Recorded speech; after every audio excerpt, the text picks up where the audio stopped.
Hello internet, my name's Anna. Welcome to my channel. This week in pop culture, BTS dropped a new album, Amanda Bynes is back in the news with legal troubles, HBO Max announced a Friends reunion special, and Disney Pixar debuts their very first LGBTQ character. Each week, I like to start off the episode with a term of the week. This week's term of the week comes from the woman who brought you this face, and is a throwback to the 90s, chickenhead. What it means to be a chickenhead is to be a female that likes to give head to guys. So fellatio.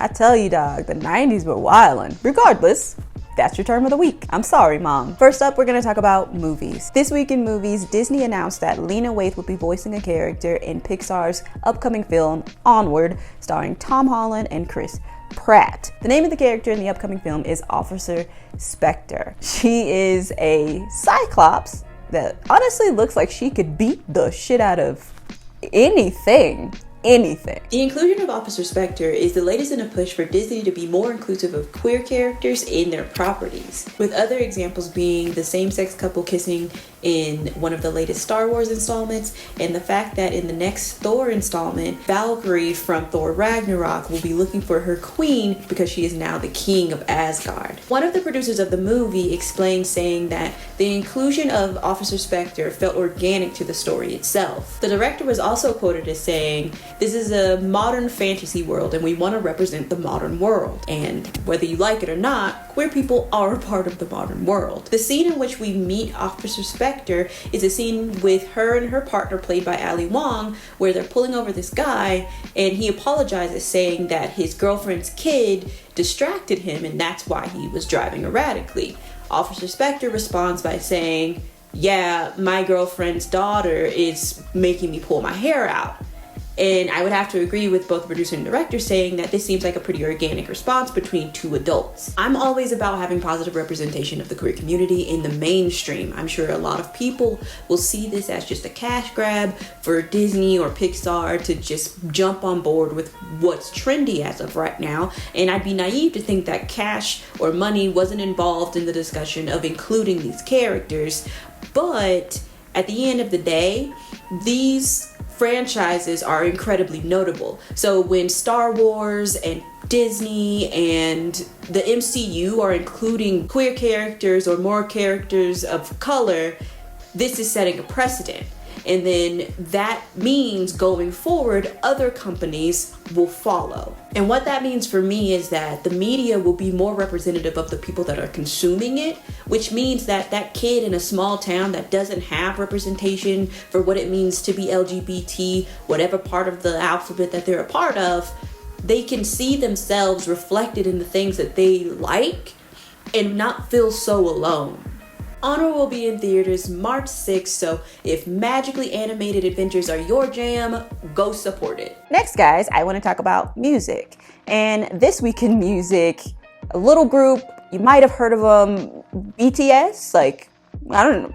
Do you know who that is? Probably, because they're fucking everywhere. BTS has just dropped their 4th studio album. This fucking album was out for less than a day and became the #1 selling worldwide album in less than a fucking day, dude. Their latest album, titled Map of the Soul 7, is supposed to run the themes of persona, ego, and shadow. And while I'm not super sure what they mean, if y'all like it, I fucking love it. When they dropped the new album, they also dropped a new single called On, which was the very first song I've ever heard by BTS and the first music video I've ever seen.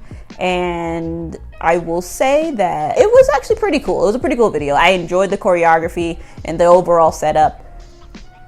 It's not really my jam, but I don't think I'm their core demographic. I think their core demographic is more along the lines of someone that would really appreciate the amount of cute boy nipple that was flashed during this video. At the time of me recording this video, the music video is up to 69 million views, and I want to remind y'all that this damn song and album came out a couple of days ago. So shit. The song On talks about like self-acceptance and is saying like it's okay to not be okay and like to not have everything figured out. And I think it's incredibly admirable that this group with such notoriety is using their platform and their music to say such a positive message, especially being that their core audience is such a younger audience that I feel like it'll really make a difference to them to hear that type of message. A fucking day, guys. Next, guys, we're gonna talk about lifestyles. And this subject is unfortunately just like an ongoing story with Amanda Bynes as far as it goes with like her mental health and like her legal issues, like stemming from her issues with her mental health. The crux of it is Amanda Bynes is challenging her conservatorship. That just means that someone else, her mom in this instance, has the legal grounds to control her finances based off of the fact that she does have mental limitations because of her diagnosis. Amanda took to Instagram, uploading a video saying that there's no reason why I shouldn't go to a therapist who takes my insurance for $5,000 less a month. But many are speculating that the real reason is her parents' ability to potentially keep her from being able to marry her recently announced fiance, Paul Michael.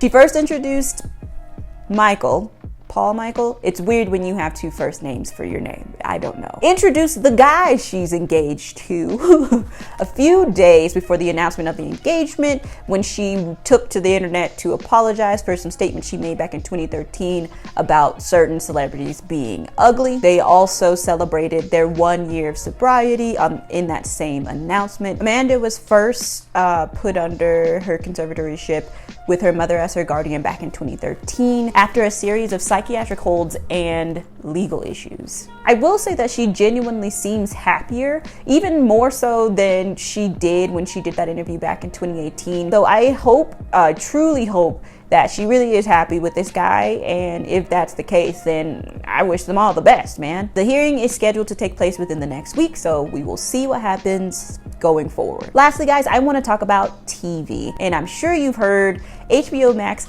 just announced that they will be doing a Friends reunion special. So that doesn't mean that it's being rebooted, so it's not gonna be like new episodes of Friends or anything like that, but it's gonna be like a undisclosed amount of time where the main cast will be sitting and discussing this show that ended 16 years ago, because for whatever reason y'all still are fucking hyped about this show. 16 years, y'all. Let it go. The reunion special is scheduled to debut on the launch day of HBO's new streaming platform, HBO Max. It will also come with every episode of the 10 season long series of Friends. Apparently they'll be shooting it on the old set from the show, so that's pretty cool. A little like nod at nostalgia. So I'm pretty sure all the people that are like really fucking jazzed about the show are gonna lose it a little bit. As I'm sure you've gathered by now, my unpopular opinion is that y'all hype that show way too fucking much, but to each their own. I'm not gonna judge, man. Like, people will watch it, people will show up for it, so I'm excited for them that they get this thing, you know? I truly am really curious to know how many people are willing to like pay for a subscription to watch this reunion. That's the thing that I'm most interested in, because it's one thing to just kind of like watch this thing that's free, but to have to pay for a whole new subscription just to see the reunion, I'm excited to see who all's actually showing up for this. If you are planning to watch it, please comment down below, because I honestly want to know. Morbid curiosity, I guess. Just like every week, I want to end this video with some parting words. This week's parting words were inspired by the term of the week, actually, because there is a song called Chicken Head by 3 6 Mafia. And it goes a little something like this. Bald-headed scallywag, ain't got no hair in back. Gelled up, weaved up. Your hair is messed up. Ah, the 90s. All right, that's it for me, guys. As always, it's been a time. Come back next week for more of whatever this is.